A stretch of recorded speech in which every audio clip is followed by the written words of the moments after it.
Bonjour à tous et bienvenue sur Crypto Flash, la chaîne de l'actualité crypto. Aujourd'hui, on va faire le tour de l'actu des crypto-monnaies. Il s'est passé plein de choses ces dernières 24 heures encore.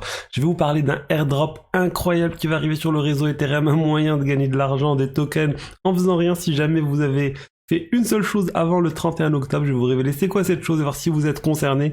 On va parler aussi de l'Ether, encore une fois, qui a dépassé son plus haut historique. On va parler de Polkadot aussi, qui a dépassé son plus haut historique. On va parler d'un rapport de Goldman Sachs sur le prix de l'Ether d'ici la fin d'année. On va parler aussi d'un nouveau rapport sur les stablecoins qui nous vient direct des États-Unis avec vraiment un potentiel impact sur l'USDT.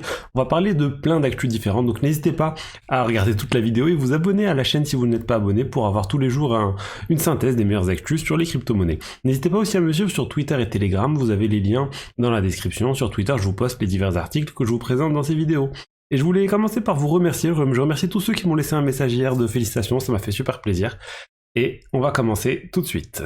Alors on va commencer par le cours des cryptos. Regardez le cours des cryptos, comment c'est en hausse aujourd'hui, c'est en train d'exploser. On a le Bitcoin 63 400 $.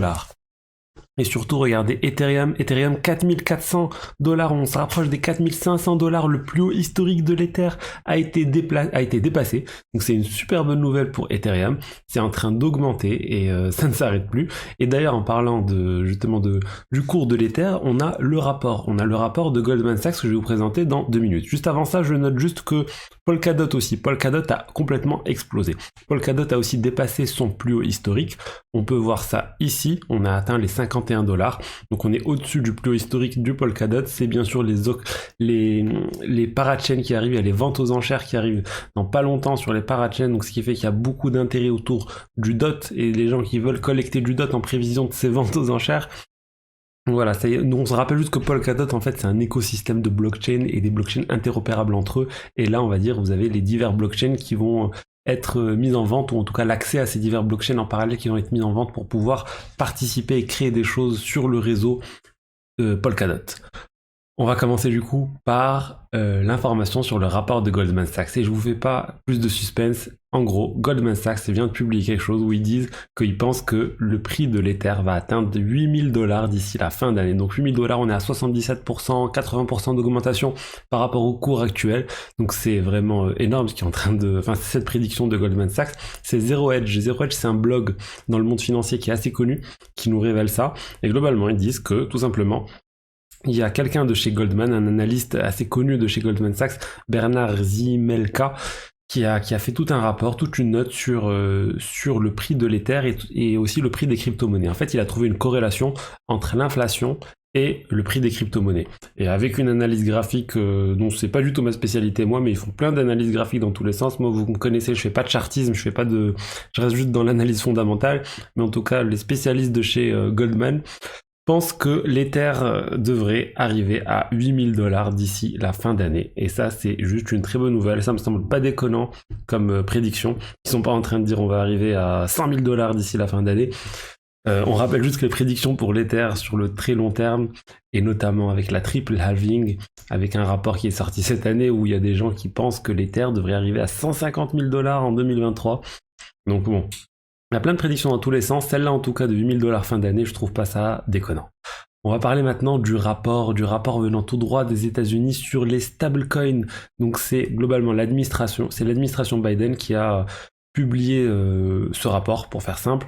Ils ont fait un rapport sur les stablecoins. Ils sont très inquiets sur les stablecoins aux États-Unis. Ils ont peur en fait que ça dégénère avec toutes ces stablecoins de type USDT. Regardez, USDT, il gère quand même 70 milliards $. Donc ces stablecoins, c'est des crypto-monnaies qui sont censées être stables. À chaque token est associé $1. On a aussi des stablecoins en euros qui commencent. Mais on a les deux plus grosses, on a l'USDT et l'USDC.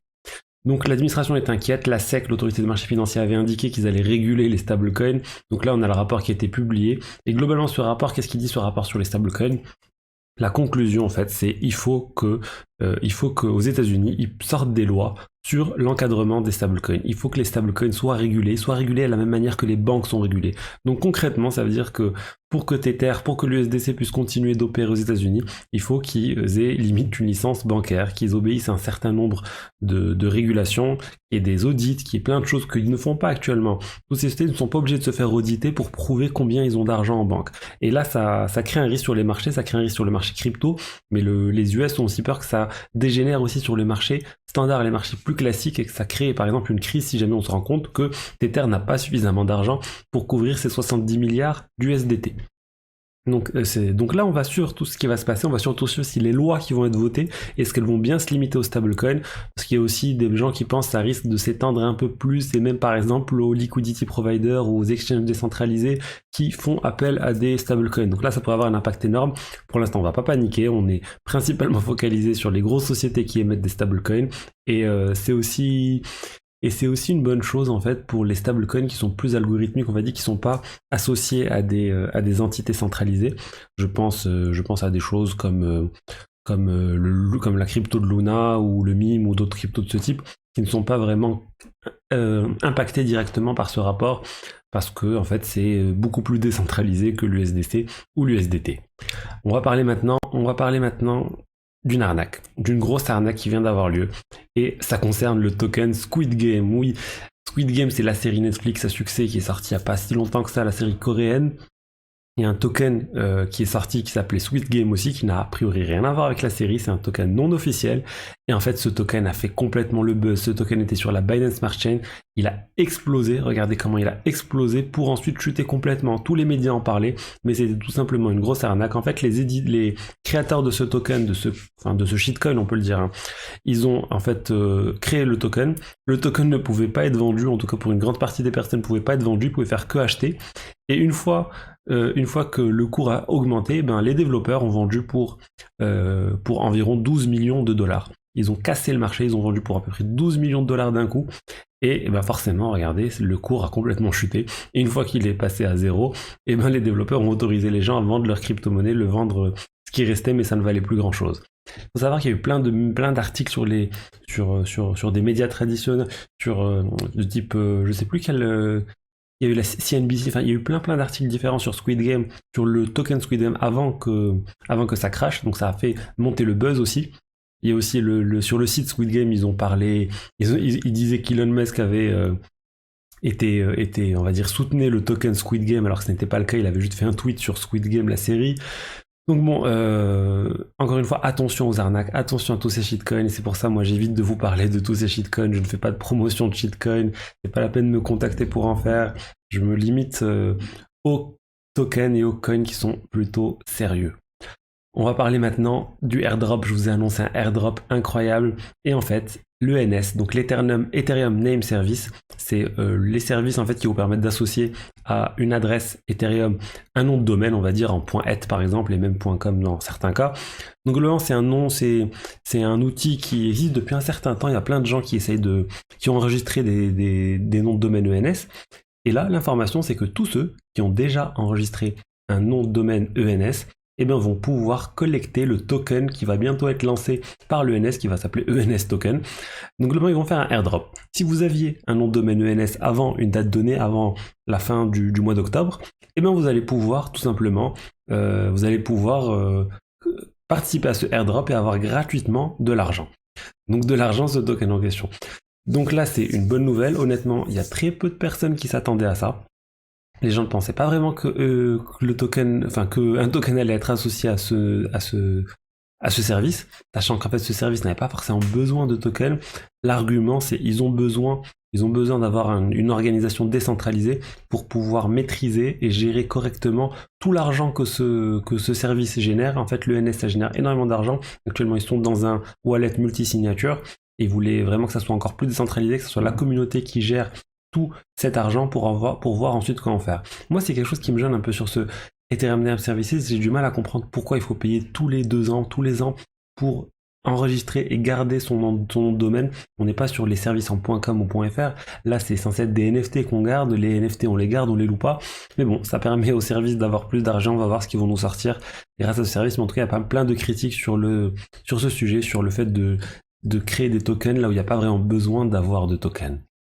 Et enfin, pour finir, une petite news assez drôle, c'est en fait un CryptoPunk. C'est un CryptoPunk, c'est les NFT c'est les NFT les plus chers tout simplement. C'est les NFT Original Gangster, c'est les OG, c'est parmi les premiers projets NFT, ces œuvres d'art sur la blockchain. Ces CryptoPunks se vendent des fois pour plusieurs millions de dollars. Et là, en fait, il y a un CryptoPunk, c'est un NFT qui valait 850 000 dollars, qui a été vendu pour pas grand chose. Il a été vendu pour 20 000 dollars. Tout simplement parce que la personne a fait une petite erreur. La personne qui possédait le CryptoPunk 7557 l'a tout simplement mis en vente pour 4,444 Ethers au lieu de le mettre en vente pour 4444 Ethers. Donc ils sont trompés entre le point et la virgule et ils ont fait tout simplement une grosse erreur et ça se fait en fait. Et dès qu'il a été mis en vente ce type, il y a un bot qui a écouté tout simplement les transactions, qui a décelé ça et qui l'a vendu et qui l'a acheté hyper rapidement. Il a même payé énormément d'Ethers, il a payé 3 Ethers de frais de transaction donc au mineur pour être le premier à pouvoir acheter ce NFT pour ce prix-là. Il est passé par le protocole Flashbot, un protocole qui permet d'interagir avec les mineurs rapidement et de leur donner de l'argent pour pouvoir être prioritaire sur le fait de miner une transaction. Et donc voilà, il y a quelqu'un qui vient de gagner énormément d'argent, des centaines de milliers de dollars, un bot qui vient de se faire des centaines de milliers de dollars en une seule transaction en profitant de l'erreur de quelqu'un d'autre. Et là, la blockchain ne pardonne pas. Si vous mettez en vente quelque chose par erreur à un prix trop bas, et ben vous pouvez être sûr qu'un bot va vous l'acheter et vous allez perdre du coup de l'argent à cause de ça. Donc voilà, c'était tout pour les actualités crypto de la journée. Si le contenu vous a plu, alors n'hésitez pas à vous abonner, à liker et à commenter cette vidéo. Je vous dis à demain sur Crypto Flash. Au revoir.